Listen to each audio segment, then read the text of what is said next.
ડીસા માર્કેટયાર્ડમાં દિવાળીના તહેવારો બાદ મગફળીની મોટા પ્રમાણમાં આવક થઈ રહી છે।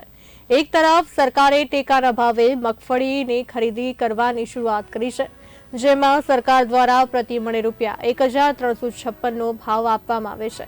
ત્યારે ડીસા માર્કેટયાર્ડમાં ખુલ્લી હરાજીમાં પણ મગફળીના આ પ્રકારના ભાવ મળી રહેતા હોવાથી તેમજ માર્કેટયાર્ડમાં રોકડા નાણાં મળતા હોવાથી ખેડૂતો માર્કેટયાર્ડમાં માલ વેચવાનું વધુ પસંદ કરે છે। ત્યારે દિવાળીના તહેવારો બાદ ડીસા માર્કેટયાર્ડમાં મગફળી સહિતની જણસીઓની આવક સતત વધતી રહી છે, જ્યારે બીજી તરફ તહેવારોને કારણે વતનમાં ગયેલા પરપ્રાંતીય અનેક મજૂરો હજુ પરત ફર્યા નથી, જેથી મજૂરોની પણ અછત છે, જેને કારણે માલનો નિકાલ કરવો મુશ્કેલ બની જાય છે।